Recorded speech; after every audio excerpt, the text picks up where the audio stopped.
Oh, You know. yeah. Uncle Dan, it doesn't work that way. What? Uncle Dan, it doesn't work that way.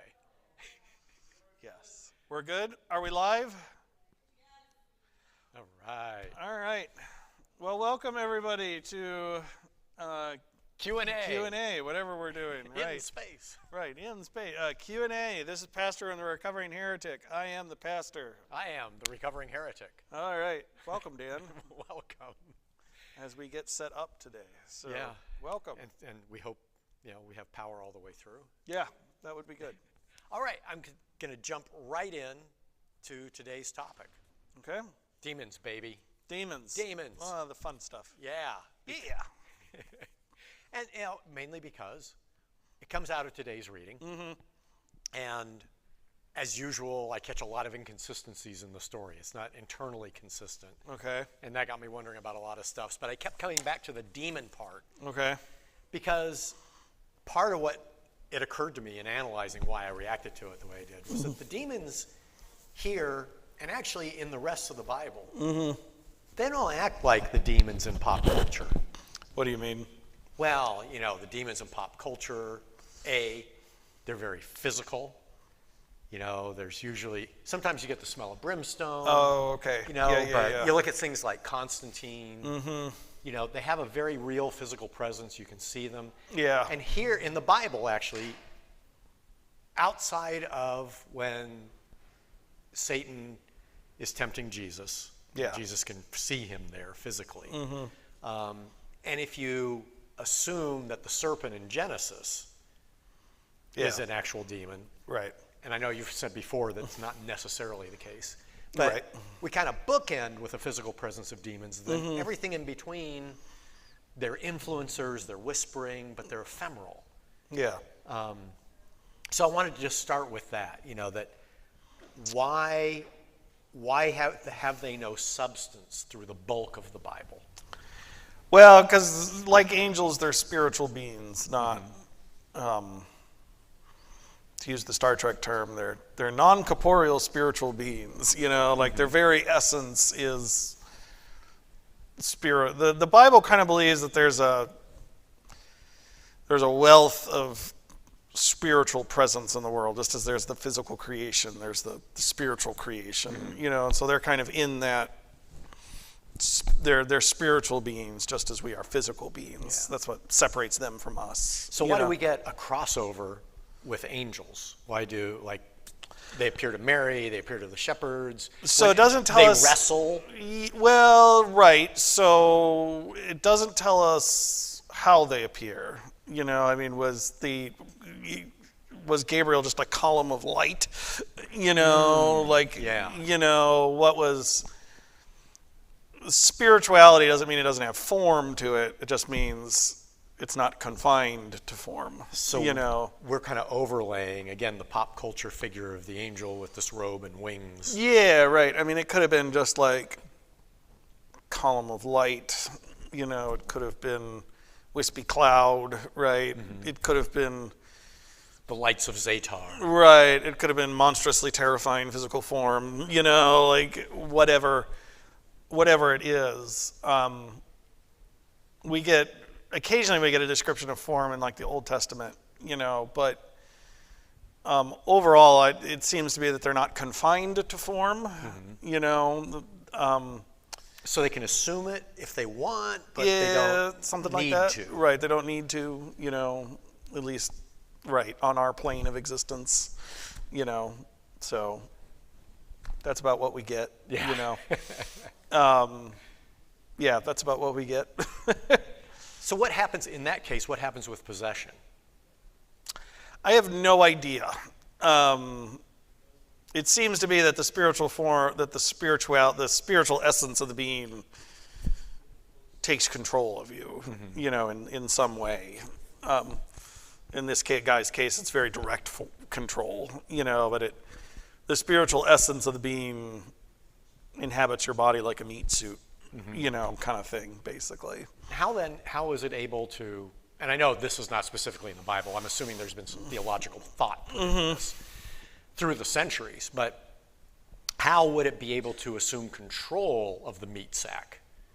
if it's normally your purview. Yeah, I mean, I have no idea about that, what the like mechanism is there. It seems to have something to do with mind, right? It's connected in this reading to right mind, you know, so like it's something about inhabiting your mind, you know, that does it, you know, and that kind of makes sense, right? Your mind controls your body, so Yeah. it's about inhabiting your mind in some way. So is it like a strength of will contest? And part of why I'm wondering this is, and we've talked about this before, a lot of what we now know to be mental illness was claimed to be, you know, demonic possession. A lot of illness was physical too, just demonic possession. And now we know, no, there's, you know, a genetic issue here, or a bacterium or a virus. Yeah. And so how can we be sure that, like in this person's case, it wasn't a simple case of schizophrenia, of something that's more Multiple personality disorder. Yeah. Can't be sure. You know, there's no. Yeah, you can't be sure. I guess I kind of rely on. I rely on a couple bits of things. One is, they didn't quite know like all the range of mental illness that we now know, but they weren't stupid either. Yeah. You know, it's kind of like. I think we can sometimes think the ancient world was dumb, you know, and it's like they weren't dumb. They kind of knew. Maybe they didn't know it wasn't from the gods or something, but they could distinguish between like epilepsy and like demon possession. You know, like there's something to. This guy gives a lot of symptoms of, you know, schizophrenia and epilepsy, but there's clear malice is, you know, like behind it all, right? Yeah. You know, and I think people could detect and can detect like the difference there, you know, like there's malice to it in its own way. this undertone. Yeah. The other thing I guess I would say is I don't think the medical explanation and the spiritual explanation are necessarily at odds, you know. Maybe he did have multiple personality disorder, but that multiple personalities were, you know, demonic in nature. You know, like the two aren't necessarily. Like the demons could take advantage of. Yeah, right. They could take advantage, or, you know, subtly using. You know, like the two aren't necessarily at odds. That doesn't mean all multiple personality people are demonic, but like the two aren't. Excuse me. I tried to not blast the mic. What about you protected the microphone before you covered it? It's great. The two aren't necessarily at odds, right? You know, and I would say, I think that's a failure of our modern world, is to think because there's a medical explanation, that doesn't mean there's a spiritual component to it too. You know, the medical thing might just be the manifestation of the spiritual. You know, or the spiritual might be using the medical. You know, the two aren't at odds. I'm reading a. Thank you, Steve. He said, "Bless you." Oh, okay. I'm reading a book on noetics right now. Yeah. And it's one of the seminal works. It goes way back. But tying that to mindfulness, spirituality. Yeah. I can see that there could be very definitely a connection between spiritual and physical. Right. Exactly. That there's some kind of connection there, and so a medical explanation doesn't preclude. Yeah. You know, my supervisor in CPE used to say, "You are the medical professional that, as a chaplain in the hospital, you know, you're there to diagnose or you're a spiritual professional." That's what he meant. You're there to diagnose the spiritual problem, just as the medical professional is there to diagnose the medical problem. You know, but he used to be very clear, like don't diagnose the medical thing, but don't let the doctor diagnose the spiritual thing either. That's not his job, you know, or her job. And I think that's true here, right? There might have been a medical component with this guy. Jesus heals that too, you know, but there's a spiritual component with this guy, and Jesus heals that, you know. And that's obviously the focus of today's reading. Right, that's the focus of the story. Well, given... And sometimes the focus is the medical thing, right? The woman who bleeds constantly, the girl who dies. You know, there are times where Jesus focuses just on the medical side, but there are also times when it's like, no, there's a real spiritual problem here. Let me fix that. Well, continuing that motif of the medical side of things, you can often have a recurrence of a disease, recurrence of cancer, recurrence of almost anything. Yeah. COVID now, you can be reinfected. Can you be repossessed? Yeah, and that's the thing. We never hear about repossession in the Bible stories. So, is there a mystic barrier that goes up once you've been in, like a mystic spiritual immunity? Yeah. And so you can't be repossessed, but they never mention repossession. Yeah, I mean,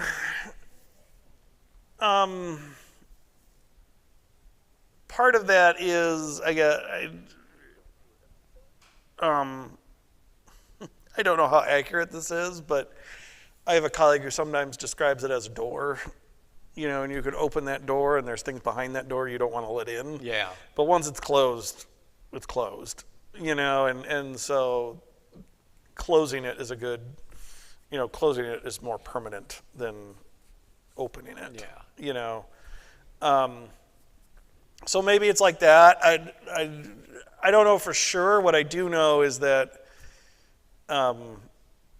whatever power those forces have,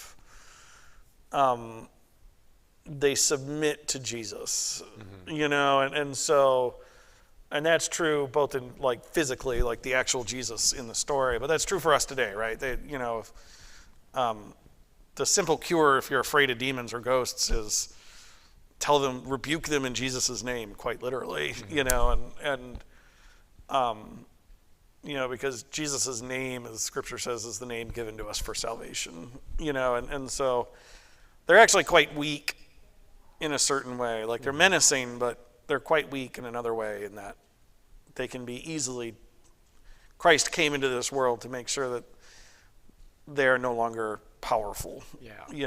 That they are quite weak in their own capacity in many ways. I want to circle back to that in just a second. But first, Steve brought up a really good point. Since Jesus was a Jew, was there significance in this story for him allowing the demons to go into pigs? Yeah, I mean, yes, that's a whole motif of the story, right? Yes, there is. So and that's part of the reason they're probably afraid. Like he just killed the swineherd, which wouldn't be a problem in Israel, but is a problem in Gentile territory, Well, I'm wondering if the swineherds didn't go out of fear of Jesus. They went out of fear of what lawyer can sue this guy for having just ruined Right, he ruined the whole $5,000 worth of our crop. He ruined the whole pork chop festival. What do we do? I mean, these guys are out of money now, in a very real sense. Yeah. No, absolutely. So that is part of it. I mean, there's and there's no talk in here about recompense. No, there is none, right. There's a subtle dig at Rome, this in whole way. Luke's always about these subtle digs at Rome. So the demon's name is Legion. Roman Legion. Yeah, Roman Legion. They're driven into swineherds and cast out by Jesus and then killed. There's this subtle anti-Roman propaganda thing going on the whole way through the story, in its own way. And Luke's good for that, kind of anti-Roman propaganda along the way. Yeah, Luke the propagandist, I like it. Yeah, he was the first marketing director. Right, he was, and it was directed against Rome. So, and we do know from our own colonial history that people experience a higher degree of mental illness operating under colonial oppression. Actually, so it's not all that uncommon to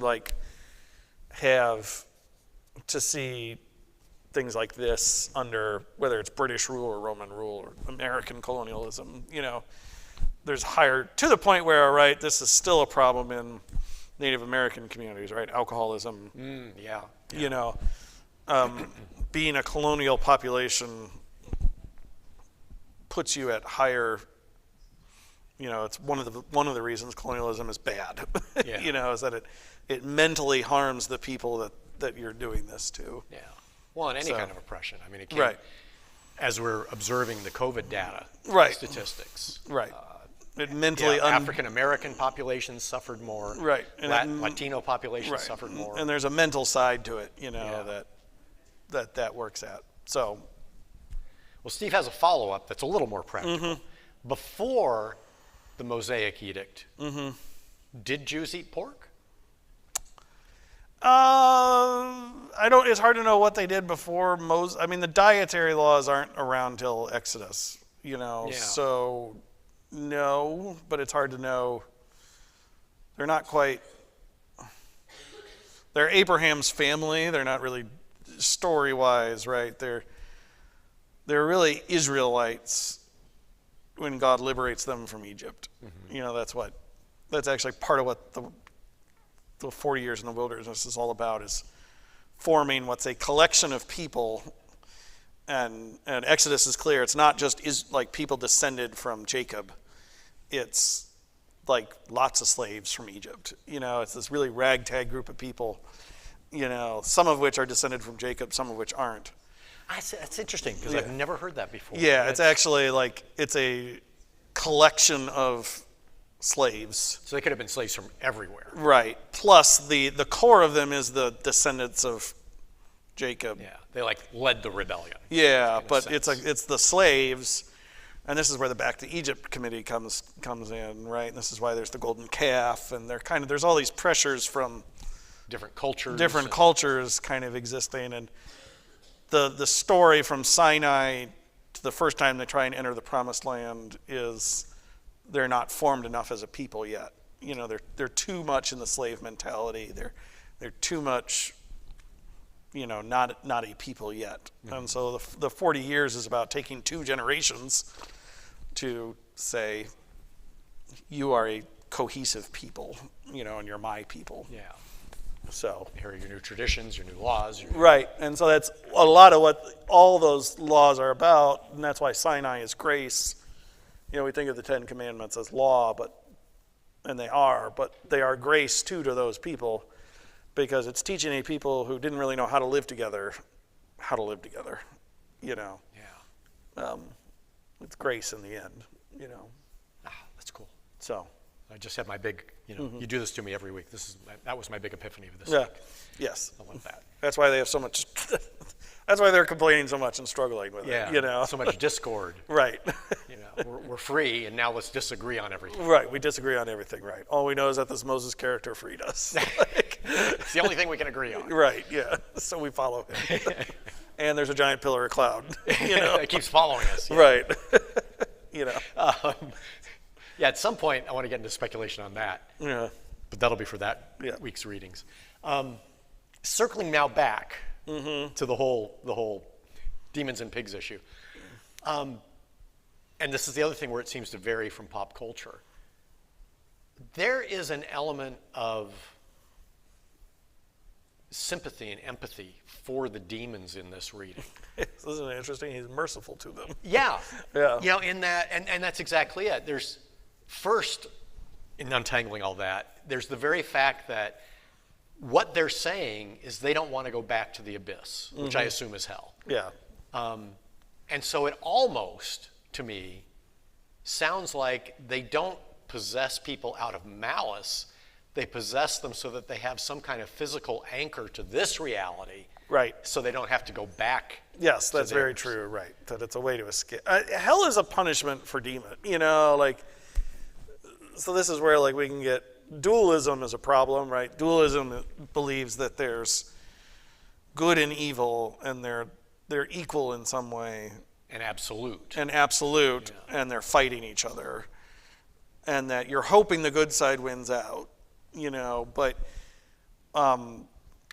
that's actually not what we believe. What we believe is that hell is, if hell exists, hell is a punishment for demons. It's their place of torment too. It's not. This is like Dante. This is why Satan's at the center of hell. It's not because it's his kingdom. It's because he's getting tortured the most. He's the most punished person, Satan is the most punished person in hell. In Dante's Inferno, which is a deeper theological point about, they don't want to be in hell any more than anybody else does. that it's not, shows like Lucifer or Supernatural can make it seem like it's like home base for the demons, Yeah. and actually like they want to get out as much as anybody else does. Yeah.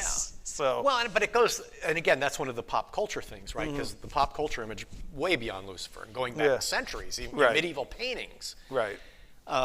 all portray essentially the demons having a good time in hell, torturing Yeah, the humans. I think that's us. I think that's a modern interpretation on that. Like I don't think they're enjoying it. They're not enjoying it any more than like they're doing it, but it's all out of like they have to. They're Yeah. compelled to do it. But, like they hate it as much as everybody else. It's torture for them as much as it is for us. So Milton, famous as he is, Yeah. kind of got it wrong. Yeah. Well, Saying it's better to rule in hell than serve in heaven. yeah, right. That is wrong. I mean, I guess it's wrong, but even from Milton's perspective, it's wrong because Satan says it, right? Like, this is one of those things where we miss what Dante and Milton are doing, right? Like Milton's actually criticizing that perspective, but he agrees that's what evil and Satan think, Yeah. but actually it's nonsense, and the fact that they can't see it's nonsense is the source of their, that's pride, right? That pride in Milton's verse is the source of, what makes evil evil, Yeah. And pride says, I'd rather be tortured and, ruin God's creation and be sentenced to hell itself away from heaven than bow when God tells me to bow, like that's the, You can't tell me what to do. you can't, right, it's being a toddler, and so, right, we quote that, and I agree, that's what a lot of people think, and that's what we all think, but that's the essence of evil itself, it's actually wrong. Yeah. Well, getting then back to now that we have this enlightenment, why would the demons themselves ask if they could go possess the pigs? That's a good question. It's hard to know what they're thinking. I don't. And then why Jesus would give them permission to. Yeah, right. A lot of people think that Jesus is like duping them here. That like, okay, and they're thinking, oh, we can stay in the pigs. And then it's like, nope, the second you go in the pigs are going to run off the cliff. So you're back in the abyss anyway. But even with that, I mean, the demons are going to know the whole point of them being pigs with swineherds is that They get in a few slaughtered. weeks they're going to be slaughtered anyway. Hard to know. They really don't want to go back to hell right then. Yeah. So, They'd rather be bacon. right, rather be bacon. Easier to be bacon than be in hell. So what is, because I didn't get a clear indicator, why did, no sooner do they go into the bodies of the pigs than the reading makes it sound like of their own volition, they all go running en masse into the lake and drown themselves. Yeah, who knows? I mean, again, that could be, we don't really know. That could be the demons go crazy. That could be the pigs go, like they possess this guy, but it's not like they have total control, right? Like their presence in the dude forces him to be insane, out of his mind. So maybe that's just the effect on pigs, it's the version of out of their mind. They run into the lake, so, I wonder if it's also, now this is just spur of the moment thought, so I put no real effort into this, but if it's a metaphor for a kind of mass baptism, because they're painted kind of sympathetically, so maybe are they maybe forgiven then? It could be. Who knows? I mean, it's possible. Because they're clearly acknowledging Jesus as an authority over them. They're accepting Jesus Right. in their way as non-humans, kind of accepting that Jesus is their Lord. Then. Yeah. Well, I mean, the traditional. To know Jesus has authority over you and to trust Jesus' authority are two different things, which is the traditional distinction. Like even the demons know, that Jesus is the authority, but they don't trust him as the authority. Yeah. It's faith that makes knowledge something. To quote Hebrews. Renee, Sort of. this kind of jumps right in with Renee just made a comment that we often hope we're sending killers to hell by putting them to death. Now, is it possible their demons are removed as they Yeah, I mean, that's then go to actually, heaven? subtly, that's actually one of the reasons for the death penalty, is you're not necessarily sending them to hell, you're sending them to God, who may heal them. You're saying, we don't have the power to heal you, Ted Bundy in this case, right? We don't have the power to fix Ted Bundy, right? So we commend him to his God, who, absolutely, we might find Ted Bundy at the table, who, might be freed from all he was, and I hope that's true. May it be. Well, think of someone like Ted Bundy, who wasn't just a serial killer, but for so very long. Yeah. And it kind of goes on to the repossession thing. In this case, the variant is, with this guy, there were legion. There were multiple demons in him. And again, in pop culture, that doesn't seem to happen. It's just one at a time. I mean, wouldn't it seem to get a little crowded in there when the demons would be jostling for which one gets to control? Yeah, I would think so, that it would be a little, and maybe that's why he was a little, they're all fighting each other, right? And so maybe, yeah, it's different, right? It's different enough that it's a story that stood out. Yeah. Jesus does a lot of exorcism, but this story's in Mark and Matthew and Luke, I think, so. So it's in all the synoptics. Yeah, I think in some versions, at least Mark and Luke, so it stood out enough to be at least two gospels, right? It was abnormal. And it was abnormal for other, right? This is the longest single demon possession story in Scripture, actually, so it was abnormal enough that it took up space, Yeah. Well, abnormal in a number of ways, too. This is like the first one that does, in a sense, agree with the pop culture image in that when he's possessed, he has superhuman strength. Yeah. He's able to break chains. Yeah, right. Because they don't say, they're very clear about it. Didn't loosen them, didn't escape them. He breaks them. Breaks his bonds. Yeah, right. I mean, yes, and that's true about when you read about exorcisms or things, right? Exorcisms are kind of like prize fights, like you're, like the exorcist is always dead exhausted, after they're done. Yeah. So. Yeah, they do. That's one commonality through all of them. We only have a couple of minutes left, so I won't be able to get to the subtext. I wanted to talk about the importance of Juneteenth, what that means theologically. Maybe that's what we can get to in a couple of weeks. But to wrap up this, why do we have that schism between the biblical theological demons and the way they operate and the pop culture version that even churchgoers tend to believe?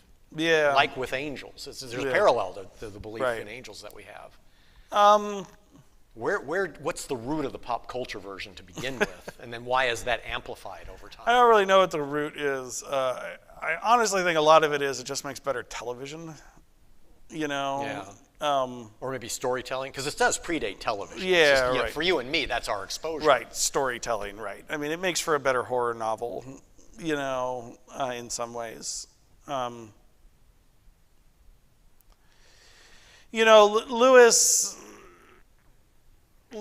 C.S. Lewis writes in the Screw Tape Letters that you can make two mistakes with demons. You can believe they don't exist. It's mistake one. But the other mistake is to be too concerned with them.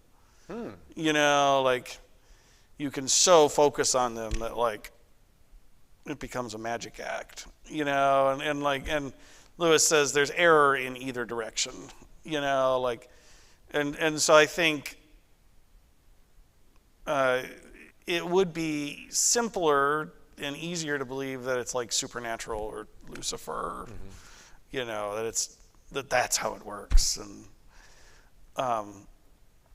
that casting out a demon is a matter of saying the right words, right? That's how it works in Supernatural, right? And it's to the point where in Supernatural they have the exorcism on record, so they play it back. They can toss a a tape recorder into a room filled with demons like a hand grenade, right? Yeah. They all get exorcised as soon as they hear it. And it's like, that's really easy to, like, would that evil were that easy to control? Yeah. You know, like, but to acknowledge that actually what it's about is faith in Jesus Christ, you know, is a much harder thing, you know, that faith in Jesus Christ is actually. There was an Anthony Hopkins demon possession movie. I think it was called The Rite, where it was between another priest was getting possessed, and it was a young priest who was having to do the exorcism, and like actually most of it was about him struggling with his own faith as a priest, the young guy, you know, and like it's much harder to just acknowledge like these things will submit, but they submitted Jesus' name, you know, in our faith in Jesus' name, like not the magic spell, you know. Well, we'll wrap up with this. The papacy, Rome, still has, you know, an official exorcism office. Yep. They're pretty thorough about it too, actually. Yeah. Are there, you know, is there an official Lutheran office of exorcisms? There is not, but we should have one because it would be sweet. And given that, then is there crossover? Like, would a Presbyterian or a Lutheran pastor call on the Vatican? Yeah, Kate knows that like my constant thing is, unlike horror movies with demon possessions, I'm always sitting there going, call your priest, don't call the Lutheran pastor, call your priest. You know. And so given that, why then? I mean, would that really happen? Would a Lutheran pastor say, let's call the Vatican? Yeah, I mean, or at least I would. They're professional. I would call somebody who knew what they're doing, you know. Yeah. I have a general idea, but, you know, like the Vatican Rite has actual exorcists, you know, and I think that would be a way to go, you know, if I were convinced, you know, that was the way. Yeah. That was what was happening. Yeah, it almost seems to me like there's a difference between calling Orkin and spraying Raid. Yeah. You know, I mean, they've got professionals who study this. Right, exactly. You know, they have, well, and because it is, from what I've read and what I've heard, it's not just that they're professionally trained, it's that it is like a prize fight. It is exhausting, you know, and like, just like I wouldn't get into a prize fight match, you know, with the heavyweight champion of the world, like, you know, because look at me, right? Like, you know, you don't like, it's like those idiots who challenge Serena Williams because they think they're better than her, you know, and it's like, don't do that. Like, get a professional.